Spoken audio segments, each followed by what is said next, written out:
Malam ini kita tanya jawab. Karena sudah lama kita berkajian, tidak bertanya jawab. Kalau ada yang mau bertanya, silahkan dituliskan nanti. Ini dari pagi saya kajian dengan para ibu. Pertanyaan juga dititipkan untuk dibaca dan dijawab malam hari ini. Kalau ada yang ingin dikonsultasikan, boleh dituliskan, nanti dikumpulkan di panitia. Kita diskusikan malam hari ini insyaallah. Siap ya? Formatnya ada dua. Anda bertanya, saya menjawab, atau saya bertanya, Anda menjawab. Satu atau dua? Satu. Oke. Atau kita robah formatnya. Saya bertanya, Anda menjawab, atau Anda menjawab, saya bertanya. Baik, bismillah. Kita bacakan dulu ya. Ini maksudnya supaya menghemat waktu. Kalau nanti mic ditukar dan macam-macam, terlalu banyak waktunya terbuang. Bismillahirrahmanirrahim. Assalamualaikum warahmatullahi wabarakatuh, Pak Ustadz. Waalaikumsalam warahmatullahi wabarakatuh. Pak Ustadz, semoga Allah merahmati dan meridai. Semoga Allah berikan lebih baik kepada Anda atas apa yang Anda doakan kepada kami setiap harinya. Pak Ustadz, doakan saya agar bisa terbebas dari hutang riba. Saya zalim kepada orang tua dan saya ingin istiqomah dalam berhijrah ini, serta saya ingin menjadi salah satu murid Pak Ustadz. Kita doakan sama-sama semoga Allah Subhanahu wa taala membebaskan kita semua, baik yang bertanya, meminta ataupun kita, dari segala yang Allah larang. Semoga kita dijauhkan dari segala hal yang buruk. Dalam pergaulan materi semoga dibebaskan dari tipu menipu, sogok menyogok. Semoga dijauhkan dari korupsi dan semoga dibebaskan dari perbuatan riba. Riba itu rumusnya begini. Wa ahallallahu al-bai'a wa harrama riba. Ya. Allah menghalalkan jual beli dan mengharamkan riba.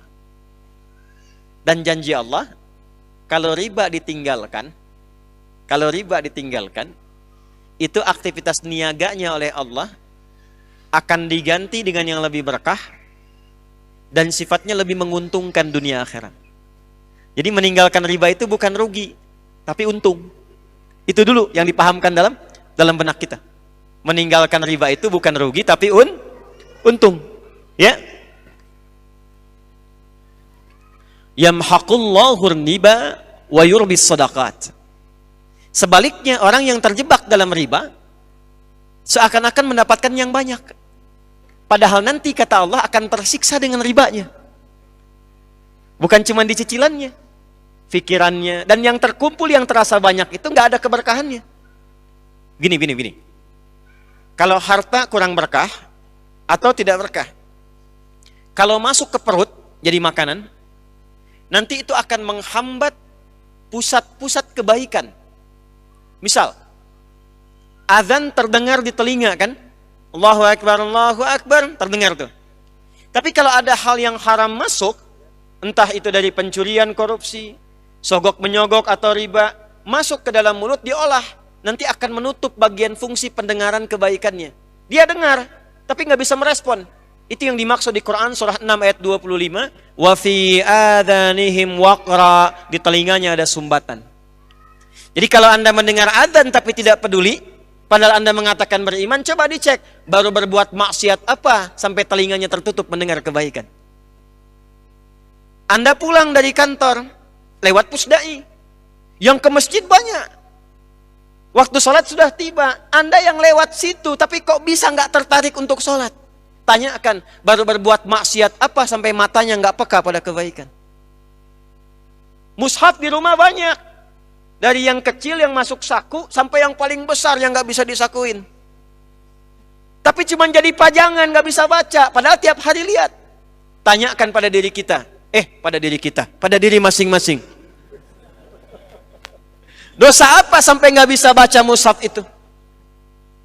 Makanya ada ulama mengatakan begini. Kalau sehari nggak bisa baca Quran sedangkan di rumah mushafnya banyak, tengah malam bangun, masuk ke ruang tengah, ambil mushaf yang paling besar, jangan dulu dibaca, bentangkan dulu, lalu tanyakan pada diri sendiri, ya Allah, dosa apa saya sampai nggak bisa baca Quran ini? Satu.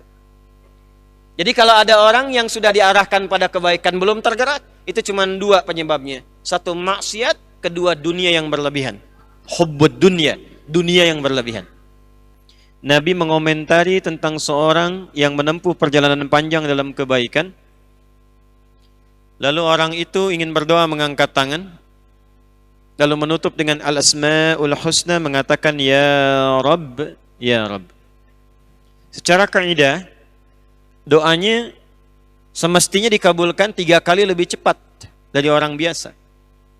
Karena safar mempercepat, mengangkat tangan mempercepat, dan memulai dengan al-asma'ul husna itu bahkan yang dimintakan oleh Quran. Quran surah 17 Al-Isra dari ayat 110 itu. Qul ud'ullaha aw ud'ur rahman ayyamma tad'u falahul asma'ul husna. Walillahil asma'ul husna fad'uhu biha. Pilih sesuai dengan kebutuhan. Jadi enggak harus disebut semua.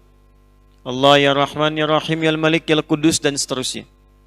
Bisa dipilih salah satu. Ya Allah, butuh apa? Rizki, ya Razak. Anda sedang belajar, besok mau ujian, ya Allah, ya Al-Alim. Punya masalah, ya Allah, ya Al-Fattah. Orang ini menyebut nama Allah dengan sifat rububiyahnya yang seharusnya cepat mengabulkan, ya Rabb. Apa komentar Nabi? Anna yustajabu lidzalika. Bagaimana doanya bisa dijawab? Mat'amu haramun, sumber makanannya haram. Mashrabu haramun, minumannya haram. Malbasu haramun, pakaiannya haram. Wa ghudhiya biharamin, dan perangkat hidupnya haram. Jadi haram itu bukan hanya akan menutup sumber-sumber informasi kebaikan, tapi saat yang bersamaan juga bisa menghijab antara permohonan dengan jawaban doa yang Allah kabulkan. Makanya hati-hati dari yang haram ya. Saya ajarkan doa. Riwayatnya tersambung nanti. Tersilahkan nyambung sampai kepada riwayat-riwayat yang sahih untuk diamalkan. Baca ini khususnya di hari Jumat. Hari apa? Khususnya di hari Jumat. Anda boleh catat, atau Anda boleh rekam, atau Anda boleh lihat kembali rekamannya nanti setelah tuntas kajian. Allahumma kfina. Boleh diikuti. Allahumma kfina bihalalika an haramik wa aghnina bita'atika an ma'siyatik wa bifadlika amman siwak. Cukup pendek tapi padat. Dalam sekali itu. Usahakan dibaca tiap Jumat sebelum selesai meninggalkan Jumatan untuk yang ikhwan laki-laki. Yang ibu baca ba'da asar bu, menjelang maghrib. Singkat itu. Allahumma kfina bihalalika an haramik, ya Allah, mohon cukupkan hidup kami ini dengan semua yang halal dan jauhkan dari yang haram.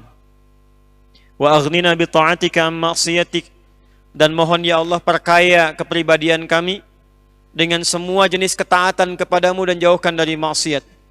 Wa bi fadlika amman siwak, dan berikan rizki kepada kami yang paling utama darimu, dan kami berserah kepadamu dari selainmu. Dawamkan itu setiap hari apa? Jumat khususnya. Boleh dibaca dalam setiap hari, setiap selesai sholat boleh. Tapi Jumat itu spesial. Itu nanti riwayat di mutasalsilah diajarkan para ulama kita. Saya mendapatkan juga itu. Ya, secara bersanad sampai ke ulama. Itu jawaban yang pertama tadi, yang memakan waktu dari ba'da maghrib sampai isya. Baik ya.